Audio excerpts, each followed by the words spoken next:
भोंदू अशोक खरात याच्यावरती शिर्डीमध्ये दाखल गुन्ह्यामध्ये दररोज नवनवीन माहिती समोर येते आणि अतिशय धक्कादायक ही सगळा प्रकार आहे। या भोंदूने काही पतसंस्थांमध्ये जी खाती उघडली ही बनावट होती आणि त्यातनं कोट्यवधीचा व्यवहार केलाय। त्यामुळे ज्यांच्या नावावरती ही खाते होती त्या खातेदारांची चौकशी आता शिर्डी पोलिसांकडनं सुरू आहे। मी आता शिर्डी पोलीस ठाण्यासमोर आहे ना, आपण जर बघितलं तर गेल्या 3 दिवसांपासून शिर्डी पोलीस जे आहेत त्या या शेतकऱ्याची फसवणूक आणि सावकारिकीच्या गुन्ह्यामध्ये कसून असा तपास करतायत। यामध्ये एक धक्कादायक माहिती अशी समोर आली की या भोंदूने जवळपास 132 खाते उघडली। समता पतसंस्थेमध्ये 100 आणि जगदंब पतसंस्थेमध्ये जवळपास 32 खाते आहेत।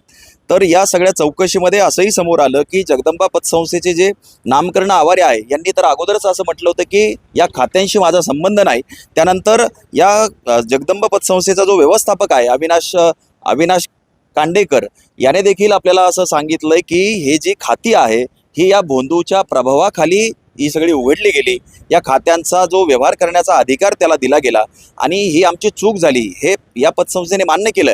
मात्र दुसरीकडे जे समता पतसंस्था आहे यांचे जे सगळे अध्यक्ष किंवा हे सगळे लोक आजही असं म्हणतायत की ही खाती कायदेशीर आहेत।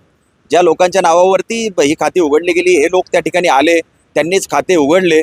मात्र ज्या लोकांची चौकशी आतापर्यंत केली गेली त्या 7 ते 10 लोकांनी असं म्हटलंय की ह्या समता पतसंस्थेमध्ये उघडलेले खाते जी आहेत ही उघडायला आम्ही कधी गेलो नाही, या खात्यांबद्दल आम्हाला माहीत नाही, जो कोट्यवधीचा व्यवहार झाला तोही आम्हाला माहीत नाही।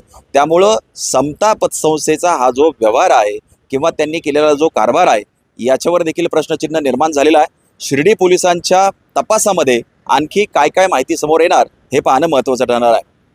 हरीश दिमोटे, न्यूज 18 मराठी, शिर्डी, अहिल्यानगर।